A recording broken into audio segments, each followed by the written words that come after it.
Hello, nerds, and welcome to the Pro Wrestling Throwdown edition of September. Well, I fucked all that up. That's right. Welcome to Pro Wrestling Throwdown for the week of September 26, 2021.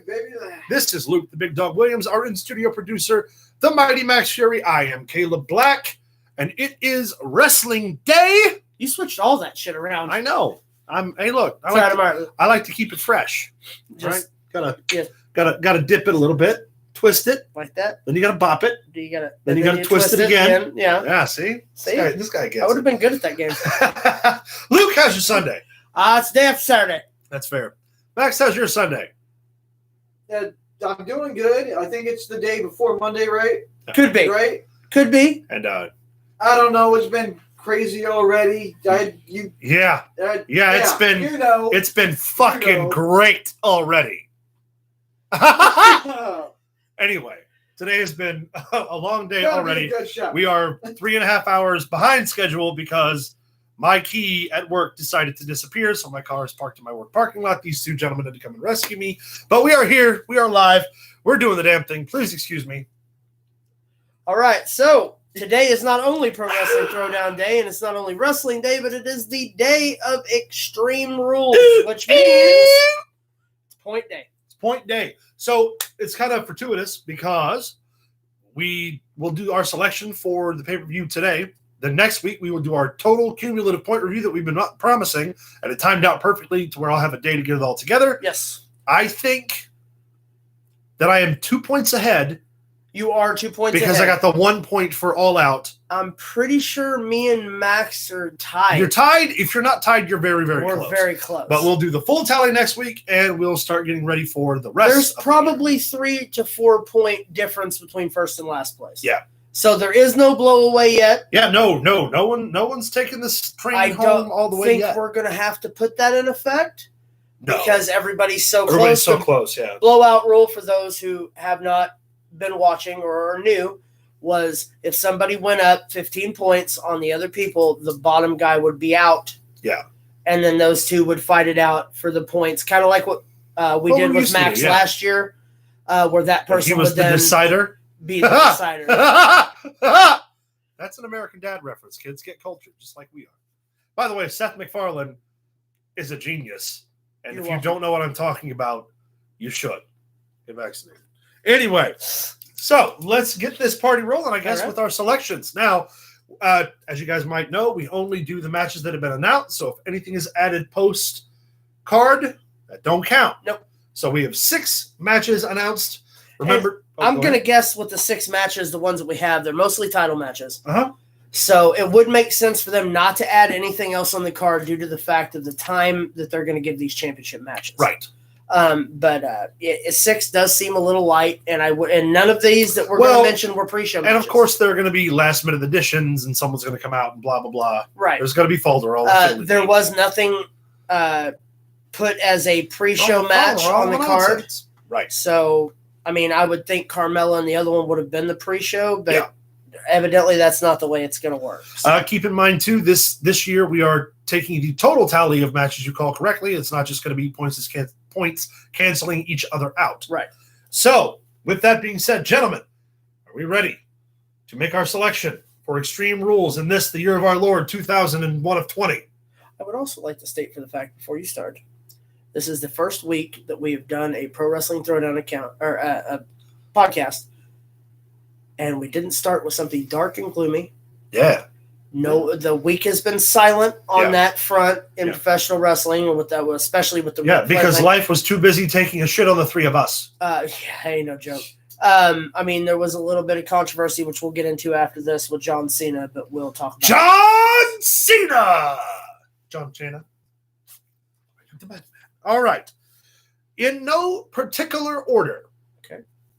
For the United States Championship, Damian Priest will defend in a triple threat match against the likes of both the charismatic enigma Jeff Hardy and Sheamus.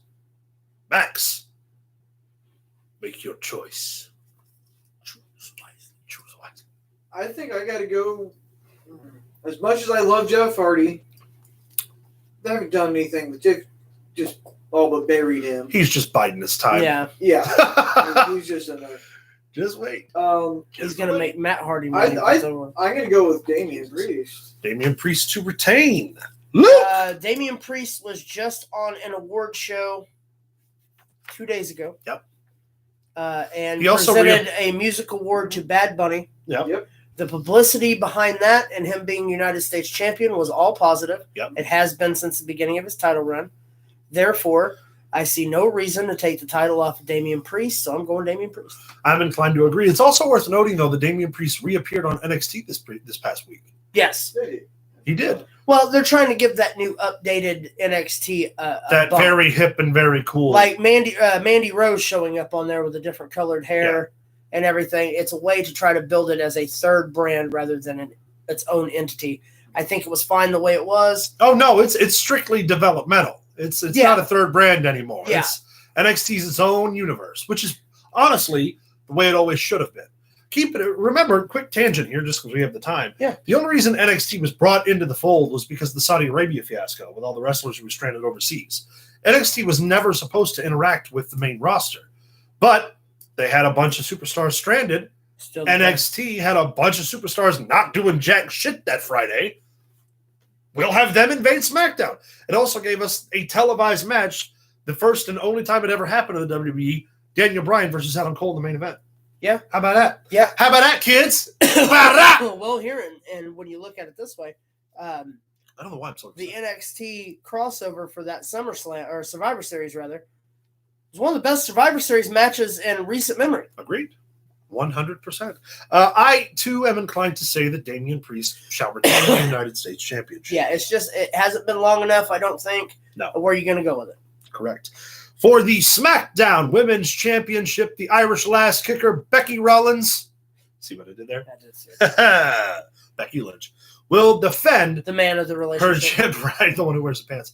Certainly makes more money. Probably has a bigger penis.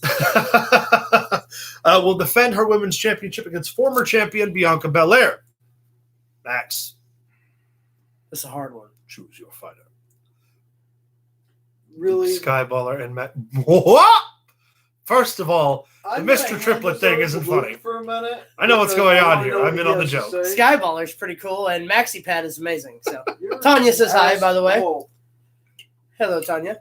Hi, Tanya.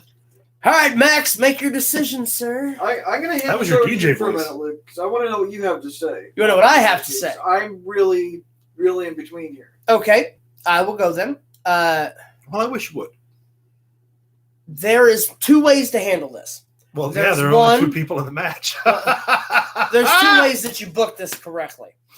One of which is, of course, Becky Lynch retains. Yes. She's the biggest star you have right now. Yes. Bianca Belair was more than buried at the last show when she took the title from her. Such a shame. One of two ways. Either you book Becky Lynch to come out, heal it up, and get the cheap win, or you have Bianca Belair come out and restake her claim as the champion. I don't see that happening. I don't see Becky Lynch dropping the belt. So I'm going Becky Lynch. I think I'm inclined to agree. Becky just came back. They need her to have the belt right now to draw the eyes. They need to heal. They need to heal. Yeah. They need her to be in a position where they can use her more on TV. And her being a babyface and showing up and being like, "Oh, I'm the best at everything," doesn't work. No. Well, not only that, but you have they're trying to make her heel, of course. Yeah. But here's the deal. You keep the title on Becky Lynch because she is the best option for a heel female on SmackDown. 100%. Because here's the deal. Bayley's out, hurt. Right. Nia Jax is on Raw and out, hurt. There's several people out. Naomi's not on TV on SmackDown anymore. The only viable heel you have is Becky Lynch. Also, this is the first return match since Becky Lynch come in and did the squash at SummerSlam. This will be a real full match. This is not going to to end in a regular decision. We're going to get more matches out of this series. Yeah, agreed. So I go Becky Lynch. I agree. That's the choice I made. I was afraid you were going to go with all that because that's what was in my head. Yeah. I got to where I like Bianca Belair. Oh, I love Bianca Bianca Belair. Belair. Honestly, I'm a huge fan of her, and I wish she would take the belt. The way they did it was the wrong way to do it. With all of that. I don't see it. You took a veteran story. Becky as well. Yeah, you took a veteran storyline that you would do for a veteran coming back, beating the young pup. But the young pup's supposed to be the brash. Yeah. You can't take. No one can take the title from right. me. Then you have Becky Lynch come in and squash her. And squashing her was never having her lose in 60 seconds. No. When she was scheduled against someone, like the whole deal was just booked. Not to mention it was off a handshake, which is the most cliche thing you could do is a handshake, a kick, and a finish. How we got in the car aside, now we're driving it, and Becky Lynch is behind the wheel. Yeah. Becky Lynch all day. So that's unanimous. Yep. Max, Becky Lynch, going once. All right. Still be a lot of agreeing. So on far, this. I honestly think this is going to be another show where the points are made up and it doesn't matter. Right. All right. For the Raw Women's Championship, we have reigning and defending Women's Champion Charlotte Flair defending against one Alexa Bliss. She probably is. I would say I'm going to go with Alexa Bliss. See, this is where I lose a little bit because the promos they did were great, but I don't know if Alexa Bliss is the person right now, at this stage in the program, to take the belt off of Charlotte. But here's the deal. If you don't take the title off of Charlotte and put it on Alexa Bliss during this build of what you're building, you could trade it back to Charlotte. But Alexa needs the gun pulled. If you're going to pull the trigger and make her a viable threat and a viable contender to the Raw Women's title, you have to pull the trigger now.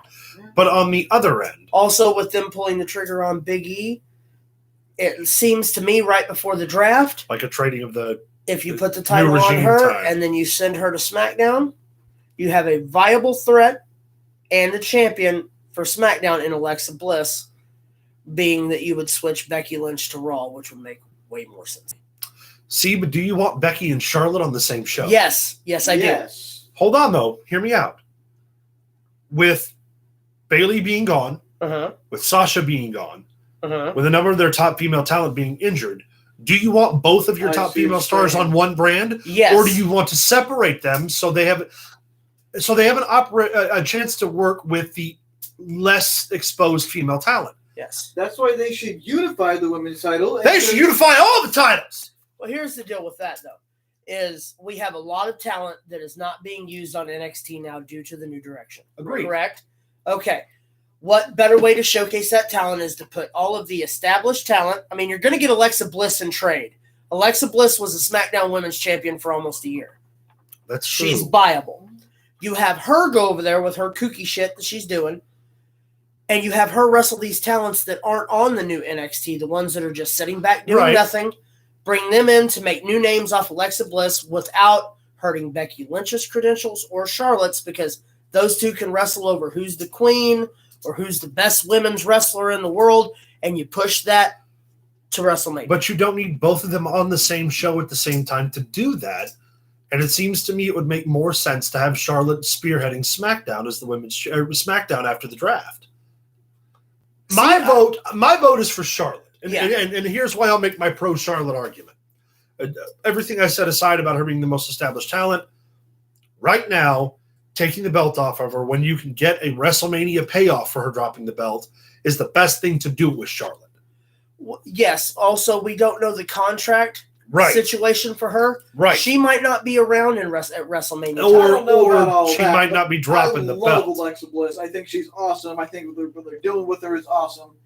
And I want to see her take it. I don't know if she will or not, but I'm Alexis Bliss all the way. Me too. So that's two wrong answers for that one.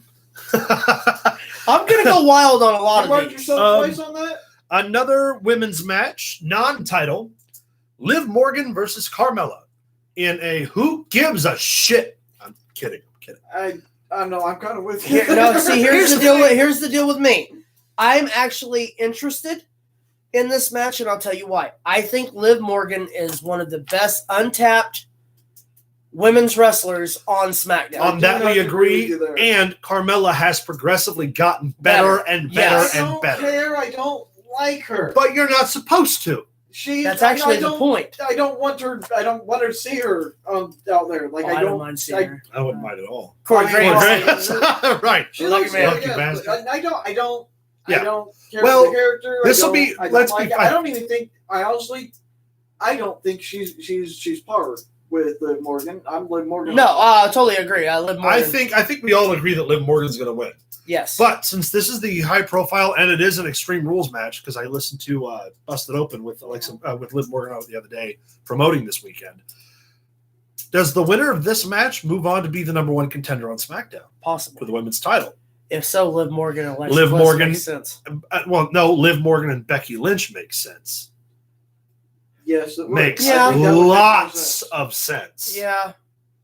Eh? Yeah. I mean, to me, Carmella is more of that annoyance that's always chasing. Yeah. That's always there. Yeah. When she was with R-Truth, she was entertaining. Yeah. When she was with R-Truth, she was entertaining. To me, she's not. Yeah. See, she's not leader material. As she's gotten better and better, though. She has gotten better. Don't get me wrong. But I see what you're saying. Yeah. Would you book her as your main woman on your show? I would not. No. Would you book her as someone who has good matches with your main woman? Yes. Yes, if she's a heel, depending on who you're booking her against. Yes. I still only give her her matches based on her alone. That's fair. 4 at best out of 5 stars. So I think then we all agree Liv Morgan. Yeah, Liv Morgan all day. All right. Here's the deal. If you push Liv Morgan and you build her and you get her to the stratosphere that is not so much a Charlotte or an Alexa Bliss, but more like a Natty Neidhart, and you get her in that role, you have already pushed the fact that, AEW got Ruby Riott. Well, we have the better of the Riott squad. We have Liv Morgan. Right. And what a great counter push for the WWE. Yes. Because AEW's gonna skyrocket Ruby. Let's do that with Liv. We get the tandem audience thing. And then eventually you might get that rematch down the line where they're both equals.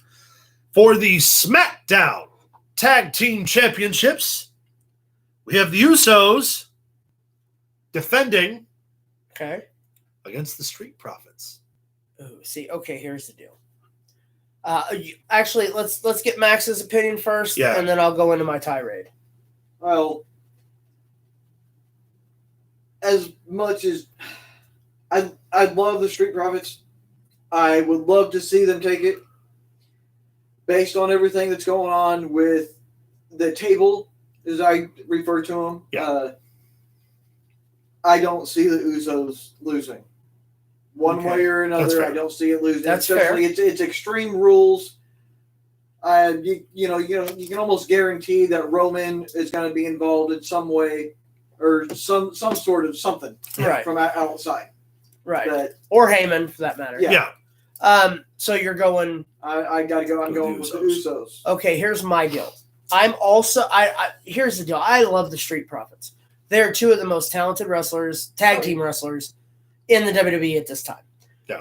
They single-handedly carried Raw's tag division during the pandemic and made it interesting TV to watch. Some of it was hokey, but it was funny and it was entertaining. Yeah, Private Party's great. Private Party. But here's the deal. They buried them like they buried Bianca. Yeah.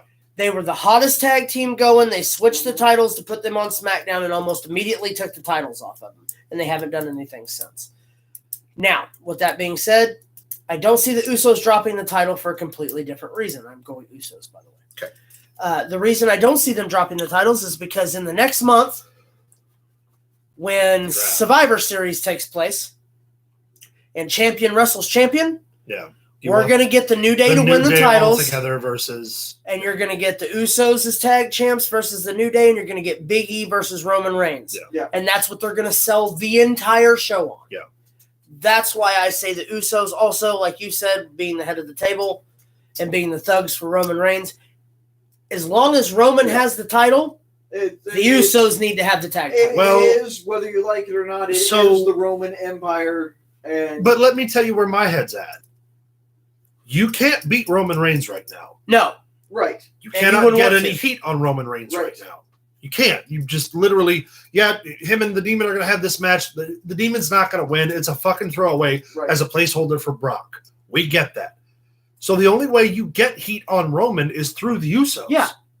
Like, that's it. That's really their only choice. So the question comes down to, does Brock interfere, fuck the Usos as a way to get after Roman? Went through my mind. But do they pull that trigger this close to Survivor Series? No.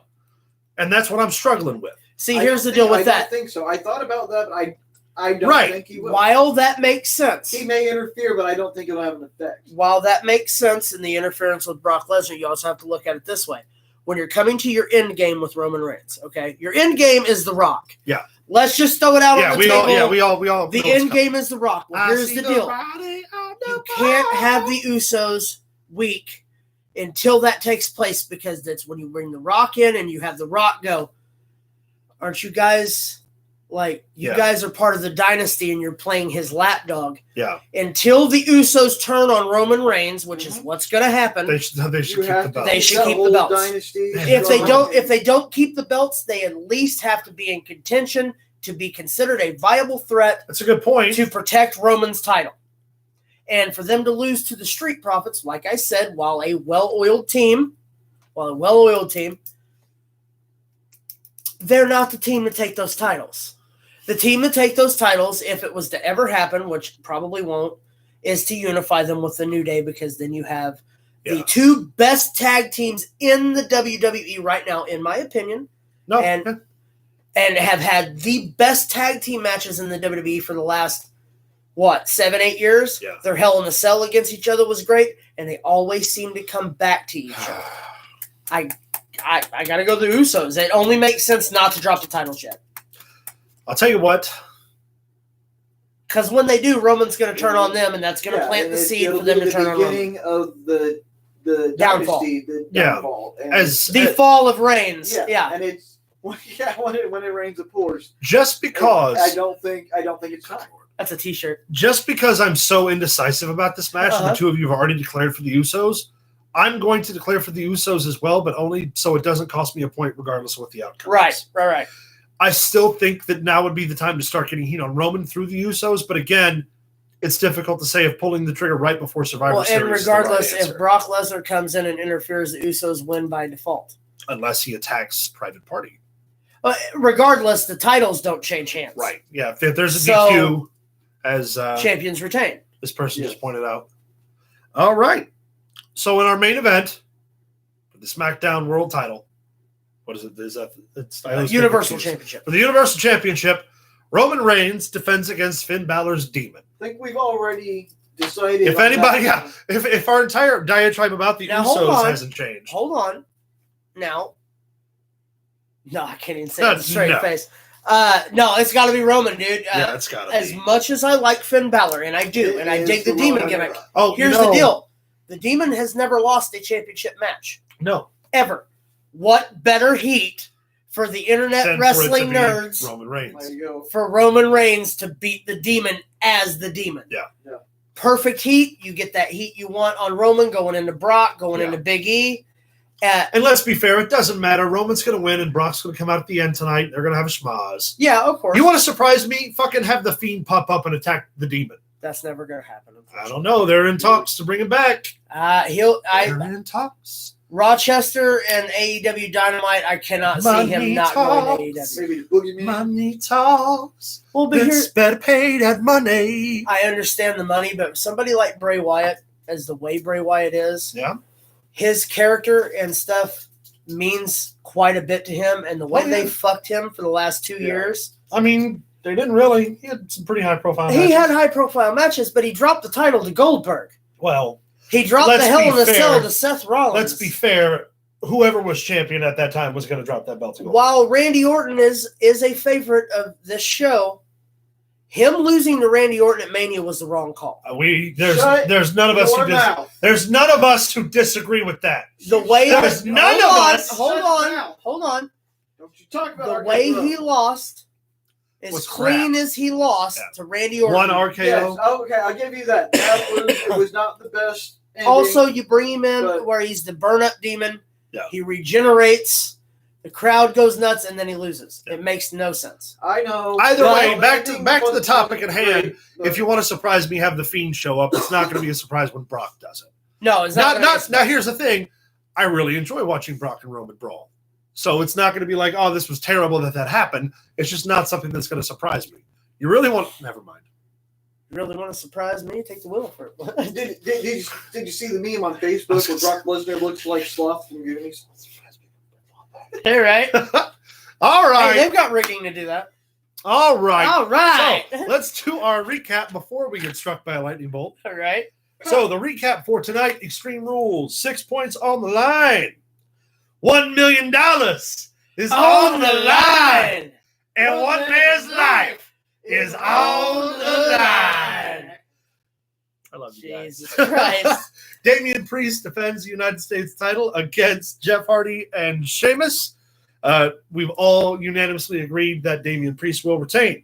Yes. Becky Lynch defends the SmackDown Women's title against Bianca Belair. We all agree that Becky will retain. Yes. Charlotte defends the Raw Women's title against Alexa Bliss. The two of you are on Team Bliss. I'm on Team Flair.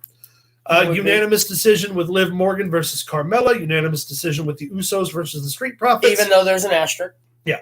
And a unanimous decision with Roman and the Demons. So really, there's 1 point differential. We're all going to end up with 5 points regardless. With either 5 points or no. Not on defense as of announced part of the card. What is it? He asked about the Raw World title. The Raw World title is not on the line. Not on the card. But here's the deal. Not on the announced card. Here's why. Because now that Big E's champion, it is an excuse to keep the title on him without him having to wrestle another match until he gets Roman Reigns. Yeah. You see what I'm For saying? now. Because they've already started building the SummerSlam or the Survivor Series with the champion versus champion Roman and Big E. Yeah. If you have him go, the only thing I can see is Crown Jewel him wrestling Bobby Lashley. Right. But this way he doesn't. This way his big confrontation. They get past Roman and Brock. They building to Big E and Roman. Also, you could see Big E show up at Extreme Rules tonight and fuck with Roman as well. Yeah. Or show up at Extreme Rules and fuck with Brock. Could be a schmoz Now at the that app. would be Could a be a surprise. schmoz. Well, here you go. You have Bobby Lashley come in during the Brock Roman Reigns, and then you got your Lashley and Brock and versus fucking for further on down the line. Perfect build. See, it's Perfect like build. It's like we've done this before. It's like we've been in a business where this kind of stuff makes sense. We used to be in a business where this I stuff made like sense. glasses. At least it makes sense. All right. So that being said, this shenanigans. Let's get into some of the news of the week. All right. Big news: WWE executives Vince McMahon and the other Khan, whose name I can. No, Shad Khan's Tony's father. Chicago.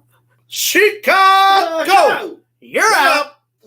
Go on. And other Khan had a sit down with Fox executives this last week. Had a dinner.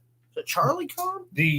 Could be. Makes sense. The meeting was said to be a success. Good. Said to be, they're all very happy. Fox did admit, which we saw before, they were really disappointed with the ratings as they were, but with the content having to change during the COVID era, they were fully prepared to take that. Correct. They also discussed some of their grievances as far as, SmackDown running ads for Peacock, which is the NBC streaming service competitors. Yeah. There was also the commercial for the Roads on Top thing during SmackDown.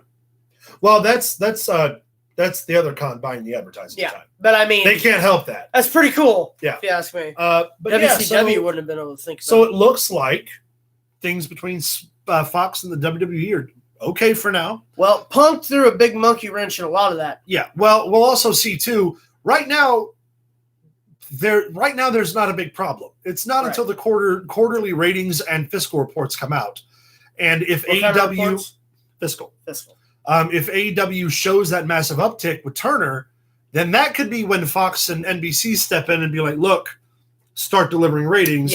Start punching babies or something. Whatever you have to do. Yes, because we did see already where NBC gave them a mandate. Punching babies, really? You'd watch it. Pro Wrestling Throwdown does not endorse punching infants of any kind. You'd watch it. Regardless of what they're talking about. It's like hobo fights. Regardless if you would watch it. It's not going to happen on this channel. It's not going to happen on this channel. You would watch two hobos fight. It's not going to happen on this channel. You would. You're watching two hobos fight right now. Are you not entertained? Wow, y'all are in a mood today. I think I fucking earned being in a mood today. Goddamn it. Oh, well done. Are you not entertained? But yeah, a little bit. So, but yeah, Fox and the WWE are on good terms. That's good. Now, if USA would get on the same page, it would be great. Well, USA's big pull though is that they've been on the WWE's back about ratings for a while now. USA Network, when they mentioned the draft, went and sent a public release that said, "We want the rosters fair, no favoring one over the other. The rosters have to be fair." True. What's that? Hitting Caleb was like hitting an infant, though. A little bit. I don't know. There's like 167 people who disagree with you. That's a little bit. That's okay. They're not here to defend you. But no, the SmackDown. It's good to see SmackDown and Fox on the same. Yeah. Now, if we get Raw and NBC on the same, Raw and USA. For those of you who might not be aware, the USA Network is a subsidiary. Their parent network is NBC. Viacom. So when I refer to NBC for the WWE, it's about USA Network. Yeah. Just in case unless anyone. You're talking about SmackDown. Just right, and then it's Fox, Fox. which is all very confusing now that I try to explain. It really is. My head hurts. Yeah. But either way, they're in good standings. We're going to see, but again, we'll see what the quarterly fiscal reports look like, and then we'll see if their tune changes. Right. Because if AEW starts pulling higher ratings consecutively, and the WWE is not pulling in new ratings at all, then those conversations are going to have to be had, which obviously is good for everybody anyway. What else do we have on the docket for news this week? AEW partnerships with the Owen Hart Foundation. Yeah, man. To produce T-shirts, action figures, collectibles, video game characters, DVDs, I'm guessing, of different things, and the Owen Cup, the first tournament of its kind. Very cool that Tony Khan, as a wrestling fan, wants to preserve Owen Hart's name the right way. Right. And it's great for Martha, reaching out and reaching that amicable place. Quick backstory. Obviously, a lot of you who have taken the time to subscribe and watch know who Owen Hart was. Owen Hart was a professional wrestler in the late 1980s and early 1990s, a member of the Hart Foundation and the Hart family, which is one of the biggest wrestling families in history. Tragically died in a horrible accident. May 1998's 99's Over the Edge. Over the Edge. His wife, Martha, completely severed herself and her family from the WWE, didn't allow any names, likeness, rights, yada, yada, yada. Yeah. And now she's reopened the door to have Owen's legacy restored by AEW, which is a fantastic move for fans everywhere. And they're partnering directly with the Owen Hart Foundation. So it's not just for AEW; it's good for everybody. Yeah, proceeds from the sale of T-shirts. God knows what they're going to put his name on. Merchandising lines are most of the proceeds, if not a very, very handsome amount. Of the proceeds will go to the Owen Hart Foundation. As far as I'm concerned, that it's a couple years overdue. Yeah. Owen Hart, regardless of what your stance is on the WWE. Or what Martha's stance is, she has her reasoning, and that's cool. Yeah. But here's the deal. Well, when it comes to his legacy, I think that a Hall of Fame was not out of the picture. I think that he should have been. If Bret Hart went in and could put his ties to rest with the WWE, even just an induction of Owen Hart would have been great. Even in the Legacy edition, where you didn't do, I think that that it's good that cooler heads prevailed, that she was able to pick up the number one competition for Vince McMahon, whether he admits it's competition or not. Oh, it is. And to have an Owen Cup and an Owen Hart referencing merchandise, video games. Yeah. That's what needs to be. This is the spark to the beginning of a lot of stuff. Yeah. We are starting to finally see the war between these two companies over not just ratings, but properties. Yeah. Well, and the other part too, and I think this is a really interesting take if you really look at it. Everybody who's had that sort of a strange relationship with the WWE and wrestling are people that Tony Khan has directly targeted. Yes. Or not targeted, directly reached out to. I think that's a better way to put it. Reached out to is a better way. The Pillman family. The Hart family, Jake Roberts, even Brody Lee and his stuff. He's offering not only an alternative, but allowing some of the let's be fair, the WWE is guilty of a lot of fucking unscrupulous and horrendous crimes. And it's nice to see AEW addressing them and being like, you know what? Everyone can benefit from this. As a kid, for the last almost 20 years, we've all wanted to see Owen get inducted in the Hall of Fame. Right. It was never going to happen. It was never going to happen for you. It was never in the cards. Now, here's the thing with what you're saying. Like Daniel Bryan coming over, or Bryan Danielson, it's going to take me a while to get that back the way it was years ago. Him coming over to AEW is huge. But here's the deal. What they don't tell you, and I heard in an interview that he was talking about it, Vince McMahon and the WWE knew his debut date. Oh, yeah. They knew everything, and where they could have spoiled it, or they could have buried him in that match with Roman Reigns on SmackDown, they didn't. Yeah, no. They very well could have. They knew he was going to AEW. It was not a secret. Yeah. And they kept that to themselves until he debuted on television, which means Vince McMahon knew that at that pay-per-view, already knowing Punk was there, could have ruined everything by letting the cat out of the bag or anything like that, and they didn't, which shows respect. Yeah. It shows that there is mutual respect, because here's the deal. Tony Khan does not take shots at Vince McMahon. He's a fan. No, he'll take shots at the product, but he doesn't take shots directly at He's Vince. a fan. Yeah. I agree. He's the ultimate booker because he's a fan and he's giving people what they want to see. Yeah. But the Owen Hart Foundation thing can only be positive. I'm so excited. It's fantastic. I will be buying me a T-shirt to show my support of everything, because Owen Hart should have been one of the greatest heavyweight champions in the history of professional wrestling, and was cut down way too soon. If you haven't seen some of our videos, go take a look back. We did a lot of fantasy booking with Owen and a couple of different wrestling scenarios. Had some really good conversations. Check out our Rolodex here. Speaking of Rolodex, vamp for a second. I'll be right back. All right. The Owen Hart Foundation is good for a lot of things. AEW putting their name in there with them brings them up to that level. Like the WWE getting in with the Be a Star campaign over the anti-bullying. On some levels, it's the same to me. It's a great cause, or the Connor's Cure, based off Connor the Crusher, the little boy who died of cancer. Uh-huh. It's one of those things. It's wrestling giving back to the fans that have given to wrestling for so many years. Yeah. Agreed. And I applaud Tony Khan and honestly Martha Hart. Martha. Because without Martha's patience and ability to be open to talk to Tony Khan about all of this, shows, what's the word I'm looking for? Shows real growth. Yeah. Yeah, it's going to be really cool. I'm especially excited about the Owen tournament as well. Yes. Tony Khan's already working on booking it. And if it is an homage to an Owen Hart, it's going to be a lot of really good, just professional wrestling. No falderall, no nonsense. I wouldn't be too surprised if they don't reach to the different companies and have every company. Yeah, Ring of Honor and JPW have its own bracket. Wrestler in it. Yeah.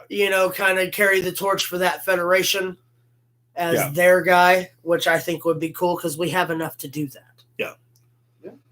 Newsworthy, before we get into our favorite segment, Zack Sabre Jr., after defeating and retaining the title, when asked post-match... Which title? Whatever title he has, the IWGP... It's not the Neverweight Championship, because no. That's Jay White. But it's his title. Maybe their U.S. title? I don't know. Was like... So they were like, what's next? And he's like, well, I beat the Japanese Dragon tonight. Where's the American Dragon? Ooh. And all Zack of it Sabre Jr. and Daniel Bryan. Shouting out for Daniel Bryan, which I think those two boys together, Daniel Bryan could... Well, Zack Sabre Jr. is a good worker. Put him in the ring with Daniel Bryan and let Daniel Bryan call the shots. Yeah. It would be fantastic. It would be a modern-day Kurt Angle and Chris Benoit. Sabre Jr. is one half of the current reigning IWGP Tag Team Champions.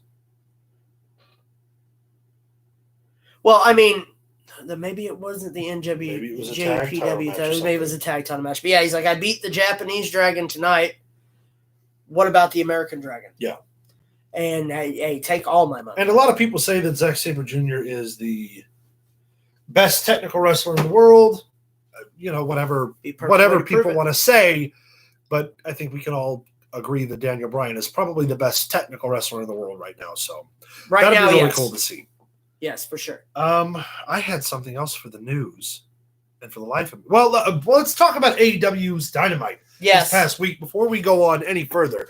First of all, they sold out Arthur Ashe Stadium, capacity over 20,000 fans. The first company since but other than the WWE to ever sell a $20,000 or 20,000 seat capacity house outside of WCW, but they're the first ones. No, I believe even surpassed WCW's for a televised. Yeah, I think WCW's top house was maybe like 18 or 19,000 for non pay-per-views anyway. Yeah. And the first company other than the WWE to gross over $1 million from one gate. A wildly successful show that saw the in-ring return of Daniel Bryan. Also featured a CM Punk match. Yep. No, not yet. That was the day after that. Oh, yeah, that was Rampage. Wasn't it? No. Yeah. Was it him and Hobbs wrestle each other on Rampage. Yes, I believe you're right. Yeah, because he cut a promo after the Daniel. Yeah. And, you're right. Yeah. And the main event was Ruby Soho and Britt Baker for the women's title. Yes. Daniel Bryan and Omega tore the house down. Wrestled to a time limit draw. Had a clinic. You want to know what I love most about the ending? That it was anticlimactic. Yeah. It wasn't, he's got him in a submission and he's got to tap in the next 4 seconds. No. They were cleanly broken apart. They were separated and time expired.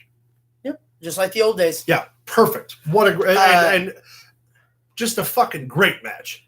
Somebody went on, if you're on Facebook or Reddit, I think is where it originated, and went through how many reversals they did, how many this they did, how many this they did, and there's a list. Yeah. They did this many reversals, they did this much chaining, they did this. I have seen the match 4 times. Yeah. Because I was looking for something to pick apart. Yeah. There isn't anything. That's because Kenny Omega wrestled Daniel Bryan's match. Yep. If Daniel Bryan had wrestled Kenny Omega's match, it might have still been good, but it would have been entirely different, which, eventually we're probably going to see. Why are you giving it away on free TV? Because we really didn't give it away on free TV. We fucking can. We proved that these two, when they work each other on pay-per-view, is going to be worth every dime. We also gave 20,000 fucking people a night they're never going to forget. Yeah. Which is a huge deal. Well, to Ruby Soho and Britt Baker. Fantastic main event. Yeah. Cody Rhodes and Malachi Black. Fantastic storytelling. Great match. And the fans, excuse me, were solid behind Malachi Black and let Cody know. The fans let Cody know exactly how they feel about him right now. But it's like I've been saying, Cody can't be the leader of the revolution if he's in the office. Correct. He's also, and someone else, I think it might have been Bully Ray on Busted Open, talked about Cody, and he's like, when you think about Cody, when Cody comes to your mind, whose other name does everyone first think of? When I think of Cody Rhodes? Yeah. Dusty. Exactly. Cody Rhodes comes to the ring in a fine suit, tailored, shoes that are worth a couple $1,000. Everything that his father wasn't. Dusty Rhodes came to the ring in dirty blue jeans and a polo, which also wasn't true because Dusty owned a ton of designer clothes, but never wore them on TV, whatever it was. But here's the deal with that is you get to see the evolution. It's like my daddy worked his ass off so that I could be. Well, and that's the thing. Dusty Rhodes was the everyman. Cody Rhodes is the crown prince. Yes. And so it's like that was a really nice comparison that Cody's going to get punished for the fact that his dad lived the American dream. He built a wonderful life for his future family, and Cody Rhodes is now benefiting it. But because Cody Rhodes is benefiting from it, he can't be the guy he wants to be. He can't be the leader of the revolution. He can't be the scrappy young up-and-comer. Like Dustin Rhodes said, don't sell it, bro. But no, seriously, you're right. He's gonna burn for the sins of the father. But here's the deal with that. They can boo him and they can choose everybody else over Cody Rhodes. But here's the facts. If Cody Rhodes wasn't attached to All In when he was attached to it, it would have failed. Cody Rhodes and Nick Aldis sold All In and sold the idea of another wrestling federation in the United States that could rival Vince McMahon. And the fact that match wasn't the main event of the fucking show I know. A crime. But I mean, we also heard AEW is talking about new titles. Oh yeah, the TBS title. So in also January, trios have been talking. Yeah, about trios tag titles in January. January 5th, I think. AEW's Dynamite will officially move to TBS. Rampage will still be featured on TNT on Friday nights, and they'll get their 4 Night of Champion typecast pay-per-views on TNT.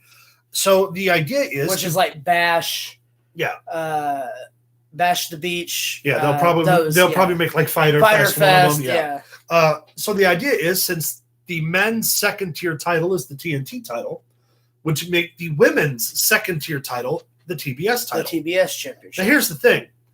I can't think of another company that ever had a second-tier women's championship. No. WWE always had Raw and SmackDowns or WWE and Divas champions, respectively, but they never had a second-tier. I love that idea. Yeah. Especially with the 3 hours of syndicated television plus the other 4 to 5 hours of YouTube TV. Absolutely. Honestly, if you're going to bring in another championship belt, I think you should make a title for Dark.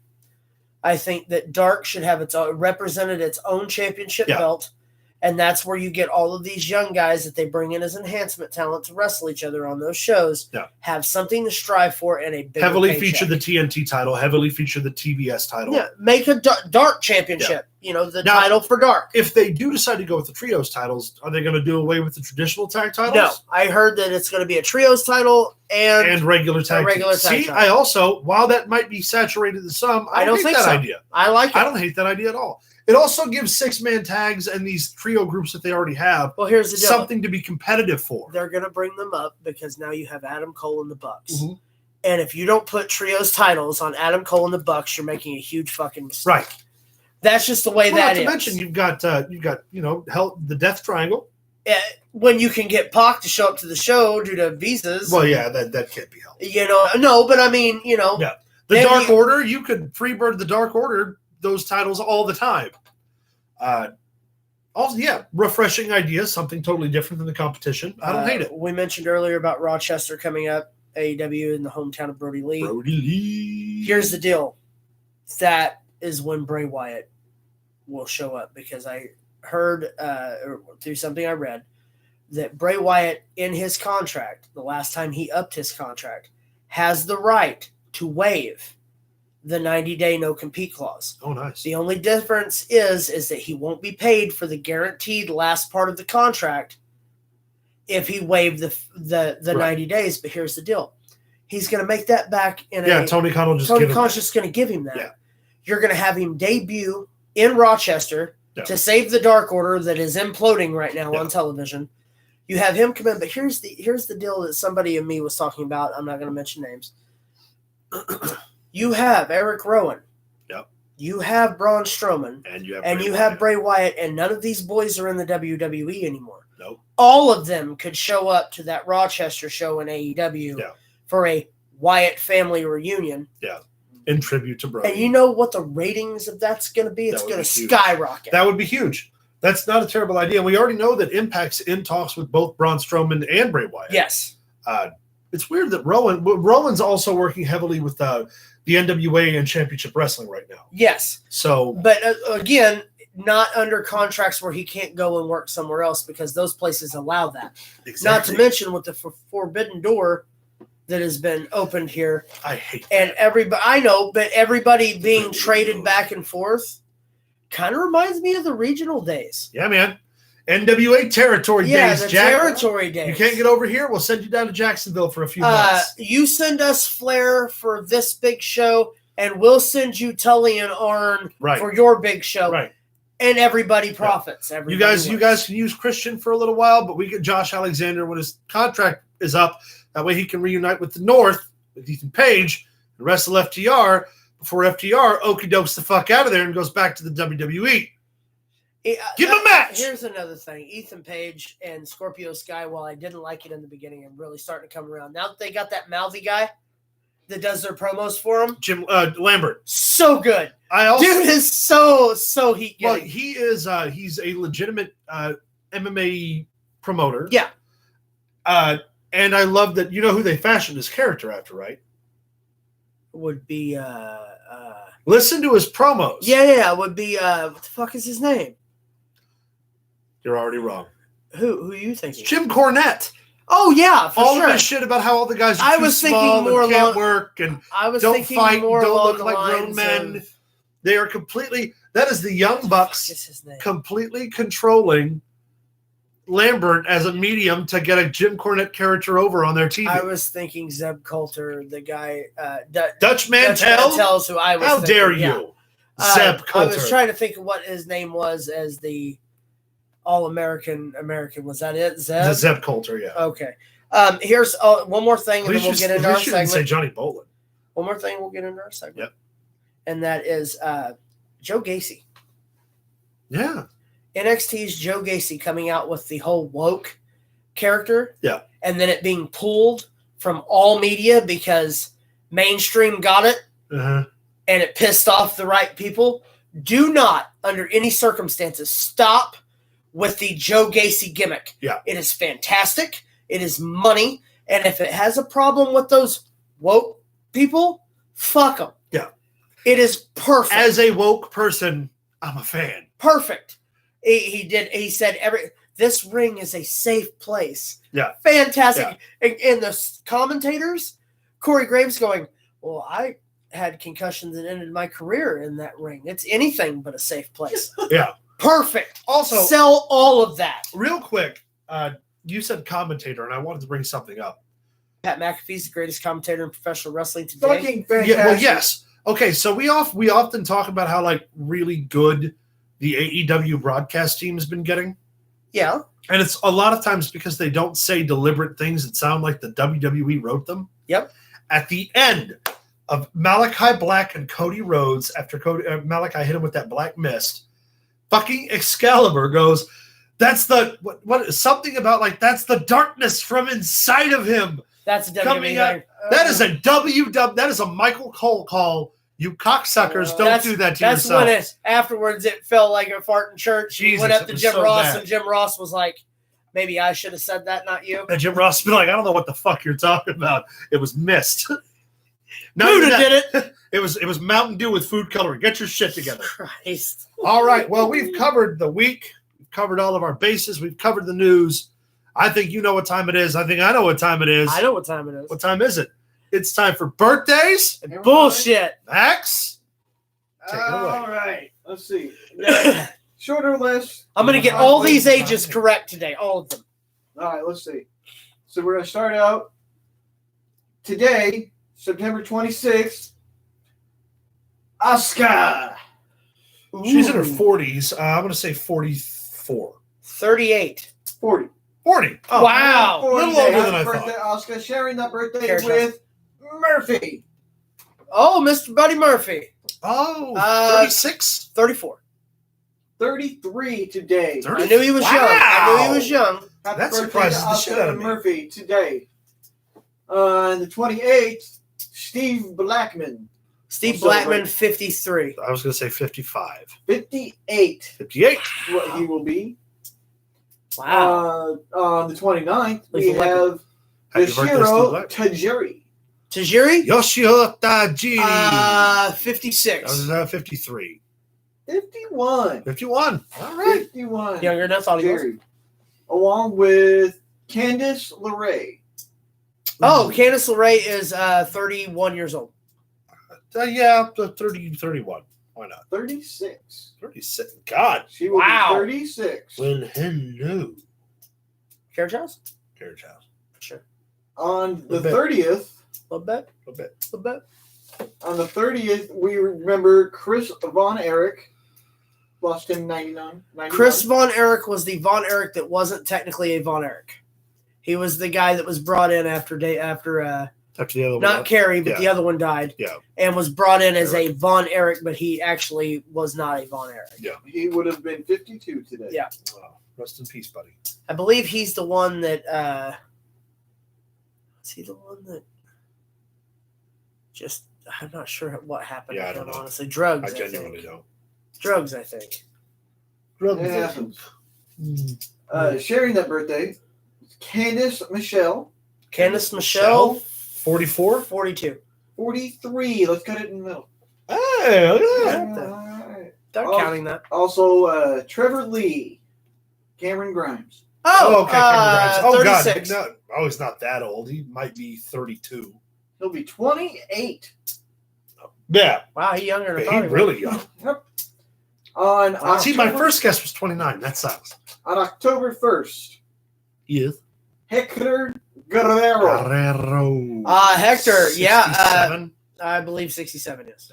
67. We talked about that a little bit earlier. Yeah. Sharing his birthday will be Curtis Axel, 36. 38. 42. Wow, Nice. he's way older than I thought he 42. was. He shares that birthday He's- with yeah. Robbie E. Now Robert Stone. Robbie E, 33 years old. Oh, no. He's 36.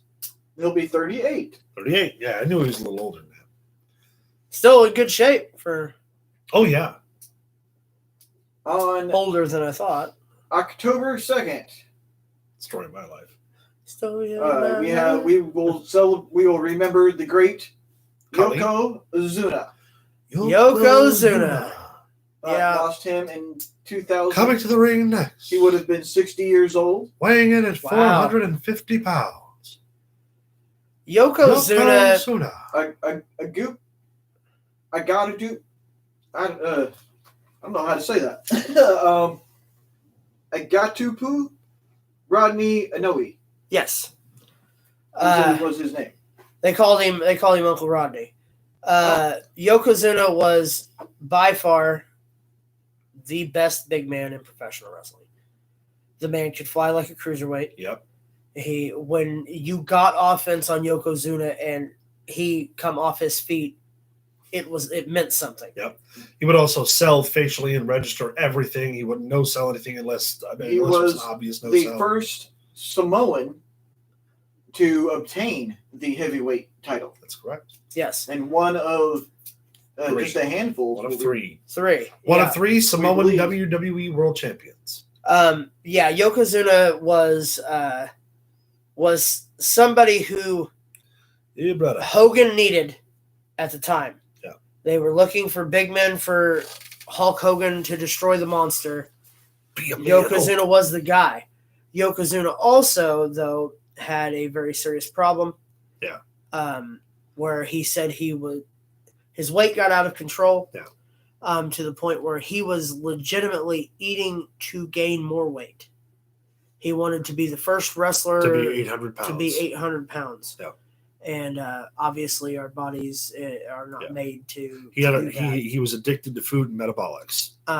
There is a great documentary on the network called Icons that go over Yokozuna and the tragedy that unfolded in his later life. Definitely worth the look. It's on the Peacock on the network for those of you who aren't in the United States. It's on the network. Yeah, it's a great Fantastic watch. Great watch. But Yokozuna Take my dad didn't watch. was the guy that big kids like me coming up in the business idolized because he was the champion. And at that time in professional wrestling, the champion was the chiseled, the heartthrob or the big muscular, and Yokozuna was none of that. He also took that in the 80s, the area centralized heels were really, really the ticket, the Russians and the Germans. Yeah. And Yoko came in at a time where that fad sort of started dying away, but he took that concept. He was and the ran- last. Yeah, he was the last great wrestler to do that. Yeah, concept. to do that foreign heel superpower gimmick and just Killed him. obviously delivered and made money. Was a two-time world heavyweight champion. Also, He won the title, the WWF championship, twice before any other Samoan. Yep. And he beat Hulk Hogan for the championship. Yeah. The first time he won the championship was he beat Bret Hart at WrestleMania 9 in a match that was supposed to go 40 minutes, and Yoko blew up and it only went like 15. Yeah, sorry, say what? I think bell to bell the entire time is 15, so that's including Given his entrances. size, it's not hard to. No, it's not. No. Also, his matches with The Undertaker were legendary. Yes. Oh, yeah. He was the Undertaker's guy. Undertaker, when he seen him, was like, I want to work with him. I want to work with the biggest, fastest, baddest. And remember, when Yoko, and this is the crazy thing, you see some wrestlers now at like 360 who are getting blown up and winded. Yoko wasn't getting blown up until he was every bit of 500. Yeah. Yoko at 360 could work circles around the jacked up body guys of the time who were, every bit of maybe 240. Yep. Just incredible athleticism. And I mean, cardio out of this world for some of the shit that he did. Well, and that's but look at the names: Hogan. Yeah. Or hold on, Brett. Yep. Hogan. Luger. Taker. Yep. I mean, Vader. Shawn Michaels worked him numerous times. Diesel worked him. Yoko and Vader were some of my favorite matches because it was like two fucking iron-horned bulls. And just also one of the only other big guys that could work Vader's style with Vader. Right. Because Vader dictated a lot of paces of his match, which is why he chose to work smaller guys. Perfect formula. But for Vader and Yoko, it was like there wasn't that weird clash. It was like, all right, you're a big dude, I'm a big dude. Let's just beat the fuck out of each other. Perfect. Yeah. Yokozuna and Mick Foley, of course, are the two people that I based my entire style off of when I was an active competitor, and two of the best, in my opinion, big men of all time, with the exception of Bam Bam Bigelow being thrown in there. Hey, shout out to Mick Foley. He was on this last week's episode of Heels. Nice. As a former wrestler turned podcaster, because that's never been. How many years ago was that Yoko passed? Did you say 2000? Yoko passed in 2000. He would have been 60 years old. 21 years ago. Which means he died at what, 49? 39? 49. It is early. No, 39. 39. It was early. Jesus Christ. Yeah, he still had a whole career ahead of him. So young. Anyway, go ahead. Let's continue our list. Right, well, that is my wrestling birthdays. Right on. For now, so let's get into a little bit of fun. All right. Hey, Caleb. What? Who's the one that you want?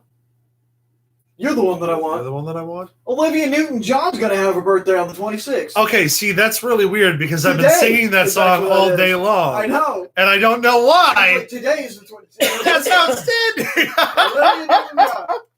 Well, did she ever get her husband back? No.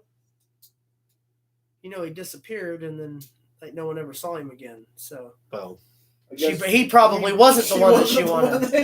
He didn't tell her bop, about bop, shamalama ding dong, or it. whatever He didn't tell her about it, stud. Sid. So how old will Olivia Newton-John be? Well, oh my God! Do I really want to go on this? 69. 71. 73 years young. Good for her. So courageous. Along with another interesting birthday that I found. There's a ton of celebrity birthdays and all kinds of different birthdays out there. These are just some of them that I picked out. So go find them. It's your segment, dude. Fuck them if they don't like it. Is this your segment? Sit fuck down, shut up. Today is also Serena Williams' I'm just birthday. kidding. Subscribe and like. Serena Williams? Serena Williams. My age, 38. Jesus, 35? Turns 40 years old 40. today. Wow. Yeah, it wasn't too far. Great, fantastic athlete. Led us through the Olympics a few times, I believe. And was numerous Wimbledon wins. Yeah, champion numerous times. Yeah. Yeah, one of the few women who ever won the U.S. Open. Yeah, she's fantastic. Tomorrow, the son of Iron Man's wife, Gwyneth Paltrow. Oh, she's such a cunt. Happy birthday. Happy birthday to Gwyneth Paltrow tomorrow. How old is she going to be?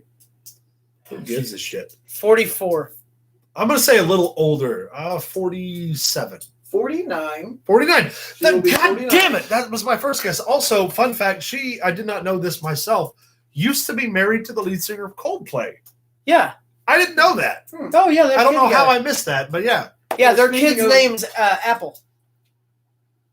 That's their kid's first name. That's okay. That's odd. Hold on. Do you know what fun fact, do you know what Jason Lee's kid's name is? Jason Lee from Brody, and My Name is Earl. Chief Inspector. His literal name is Chief Inspector Lee. That is his God-given name. Some people should not be allowed to pronounce. No, come on, man. Chief Inspector Lee, that's hilarious. That kid is going to get his ass kicked. I want to kick that kid's ass. Or not. Maybe he knows karate. You never know. That's fantastic. Going along. Fuck you, Jason Lee. All right. Well, how about Avril Lavigne? Ooh. 40... You know, she was something about a skater boy. Something like that, right? Yeah, she said 43. She said, see you later. I was going to say 43.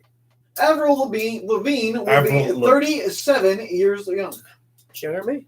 Wow. No, I thought she was a little There's older. also a rumor out there that she's not the real Avril I was Lavigne. watching her when she was a lot younger than I thought she was. You remember that? Right. Did you know that? Right. What? There's a rumor going around that has been for years that she's not the same Avril Lavigne that started. It's the same. Really? It's the same rumor about Lady Gaga.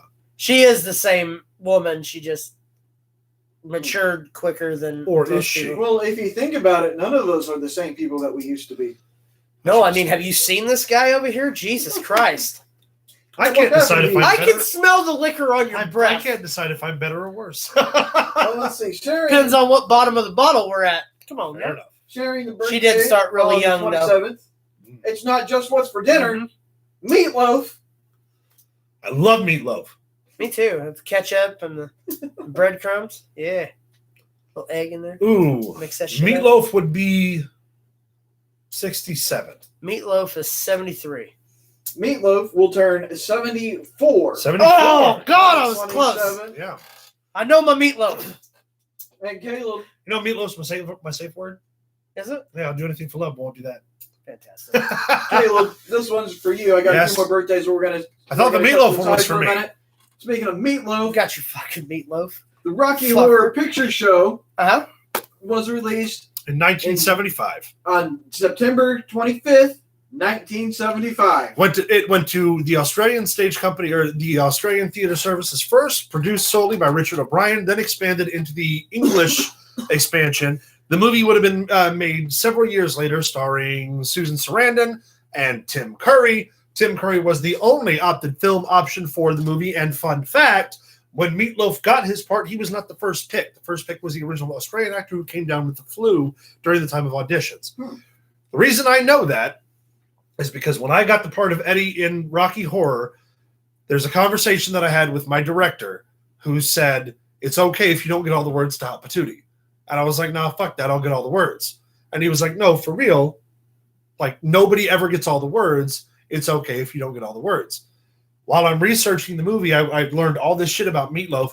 There's another interview he did about the same conversation he had with Richard O'Brien, when Richard O'Brien was like, hey, not even the Australian guy can get all the words. Don't worry about it. Meatloaf goes, fuck that. I'm going to get all the words. Meatloaf's the man. Yeah.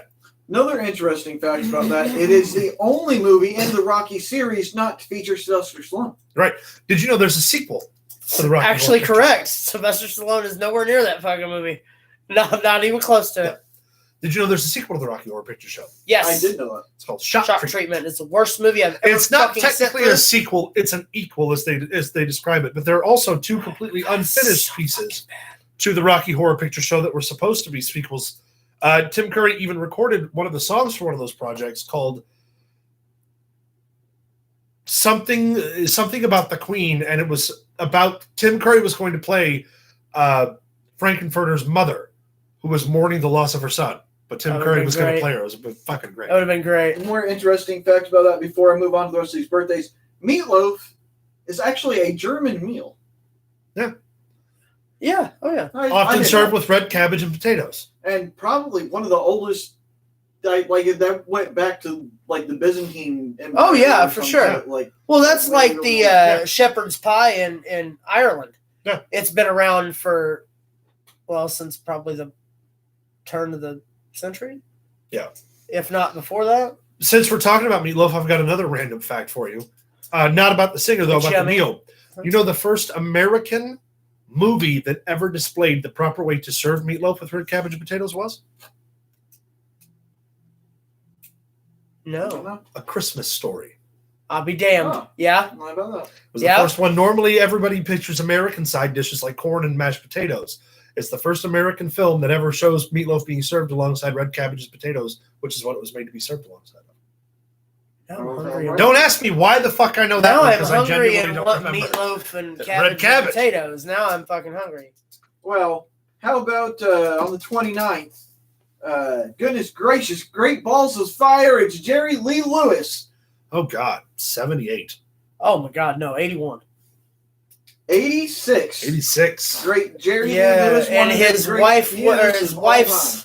wife/niece/cousin was like 30 years younger than him. That was his first wife. Can you imagine if Jerry Lee Lewis and Elton John put on a concert together?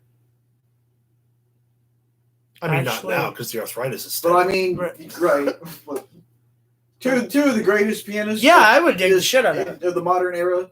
No John Legend in there. Let him have fun. He's the only artist to have outsold Elvis in records in Yes. 1955. Yeah. The only one. And outsold him by a wide margin. It Yeah, wasn't it wasn't like a fucking little one. close. Yeah. Let's see. On October You're up, 1st, boys. Nobody follows a killer. Zach Galifianakis. 39 years old. Oh, he's older than that. 45. Zach Galifianakis, I just like saying the name, will be 52 years old. I did not see him being that old, but that makes sense. He's been around forever. Yeah. Wow. Wow. What that one with Robert Downey Jr. was Due date. one of the Due Date. Yeah. was one of the oldest so ones. So good. And then he got real big with the Hangover movies. When they had the car crash. Yeah. And he's asleep through the whole fucking 'Cause I thing. He's wasn't like, why clenching." aren't you hurting? He's like, because I was asleep. I wasn't tense. That was clenching. They even use his name in Super Troopers when they pull him over, Mr. Yeah. Great. Sharing his birthday. Who's? Another fantastic comedian. You got something else? No, I said who's? And Super Troopers. No, I'm sorry. I thought you said it. Never mind. I He thought you said a the name, next name. and I didn't Yeah, understand. not yet. No, Okay. okay. Not yet. Chill out. I'll get there. I get excited. Damn It's it, wrestling chill out. day. Chill out. Drink your yoo-hoo and chill the fuck out. It's a good looking yoo-hoo. I didn't know they put yoo-hoo in silver It's cans. an ice cold frothy yoo-hoo. So sharing Zach Galifianakis' birthday on the It's first. a hoppy tasting yoo-hoo. That's right. Another fantastic and favorite comedian, great Randy Quaid. The shitter is full. Fucking love Randy Quaid.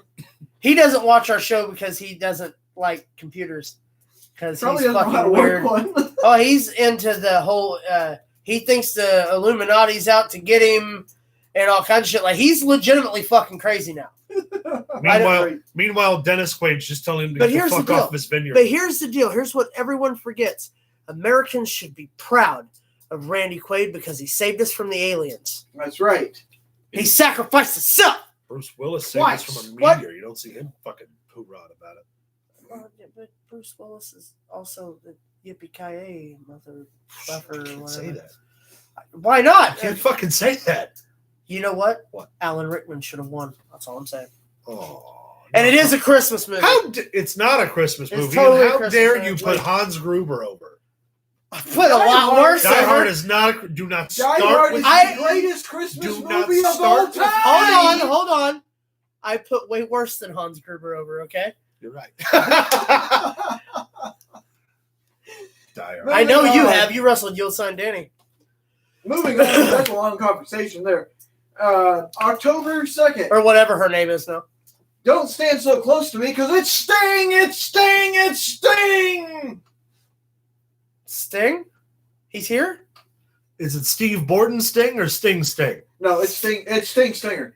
Is it soft singing Sting in the desert with scorpions? Say Yeah. soft singing Sting 5 times. You could say it once. Soft stinging. Soft God damn singing- it! Soft singing Steve. Yeah. Sting. Well, Fuck whatever. it. Oh, fantastic artist. You Sting. think Yield Sign's going to come after me now? Probably. How- Well, Sting he gonna might be? hit me with his purse. I ain't worried about it. 58 is Sting. 71. He will be 70. 70. 70. I'll He's be up honest. there. I'll be honest. I took that guess without having any earthly idea how old Sting is. You're still And thinking I'm just about going the to throw purse. this out here because I think it's fantastic. There's a new show on Hulu called Only Murders in the Building. It's Sting, the musician, is featured in it. I recommend it. It's hilarious. Steve Martin and Martin Short. Might be Rod Stewart. I can't tell the two apart. Smart. Well done. Here's the deal. That is Max's recommendation of the week. We're going to start doing these more often because I think we get a lot of play out of it. That's great. There you go.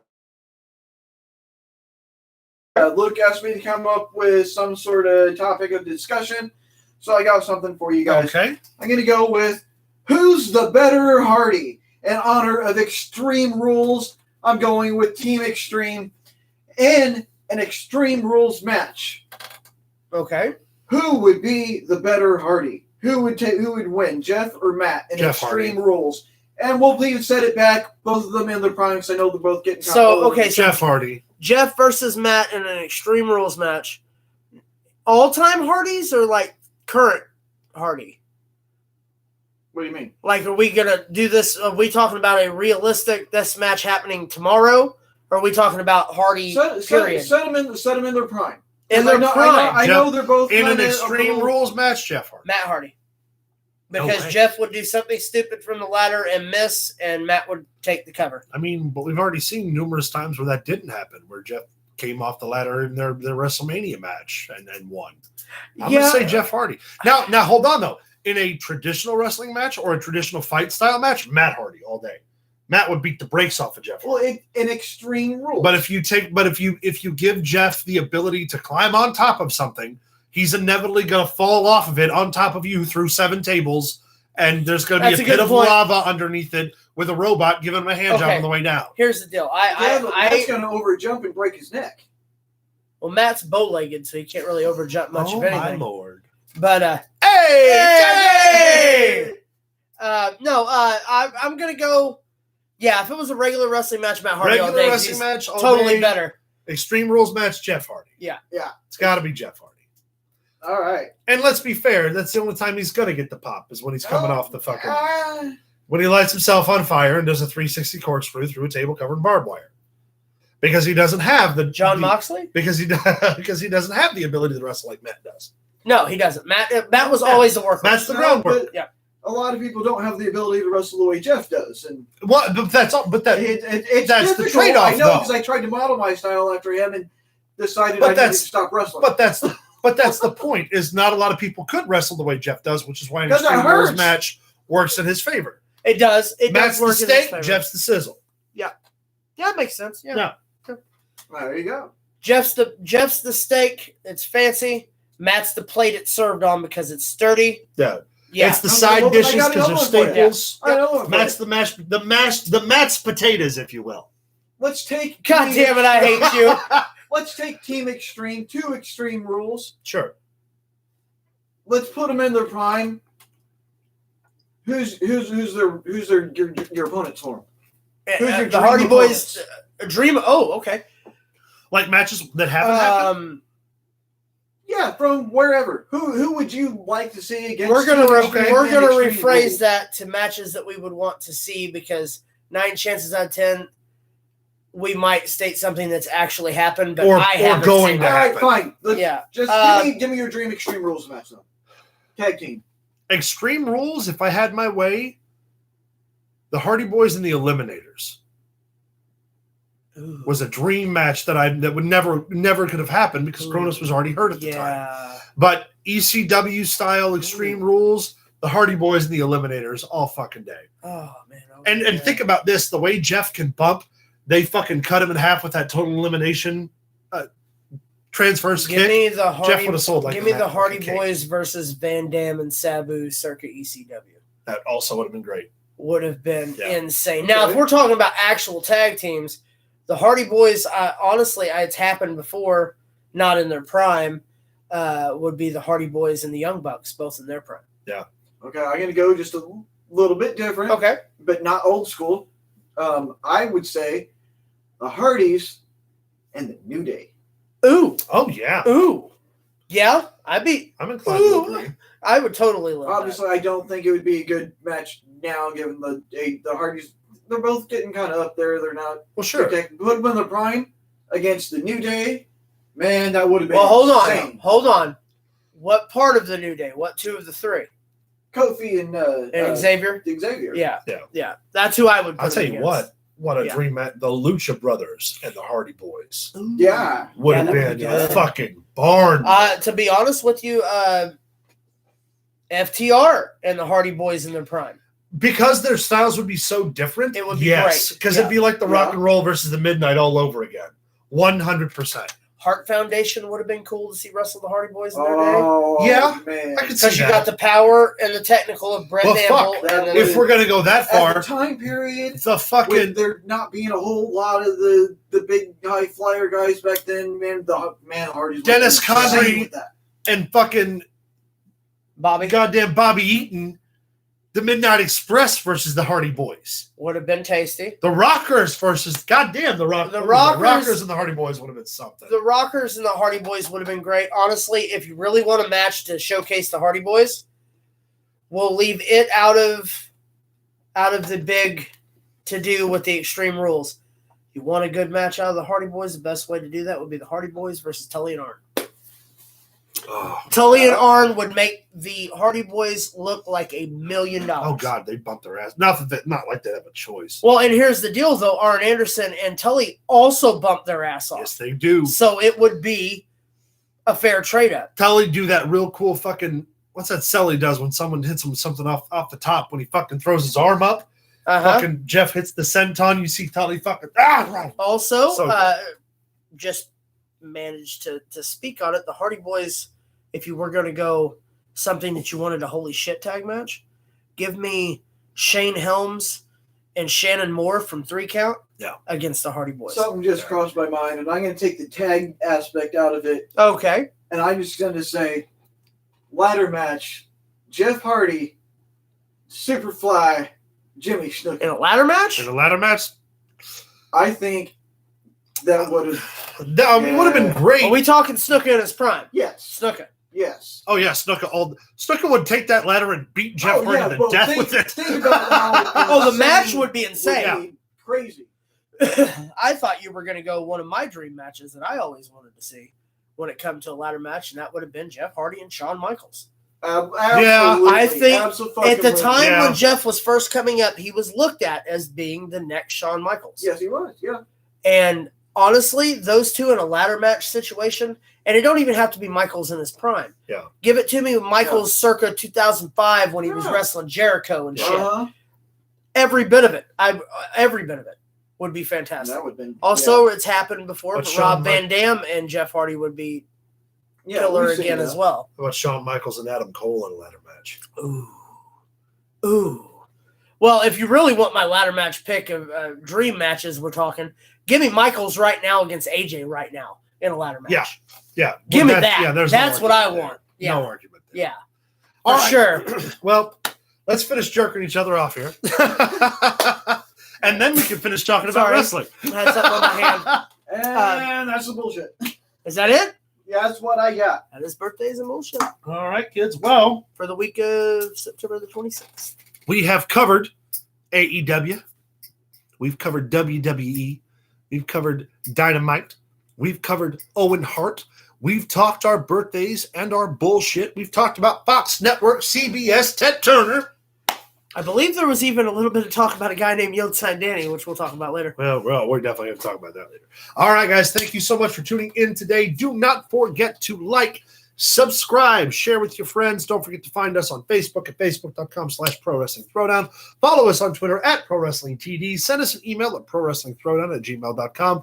Do not forget, after tonight, Extreme Rules goes over. Next week, we will have our full point recap. That way you guys know where we stand in the WrestleMania contest. Also, my punishment that was due for my WrestleMania punishment will be done next month because it's Halloween time. It's easier for me to get the stuff that I need to do the Danhausen makeup with. We'll touch on more of that next week. As always, I'm Caleb Black, Luke the Big Dog Williams, the Mighty Max Fury from And us. that's the way to the you. cookie crumbles. And that's the way. I like it. From us to you, as always, Keep it in the ring.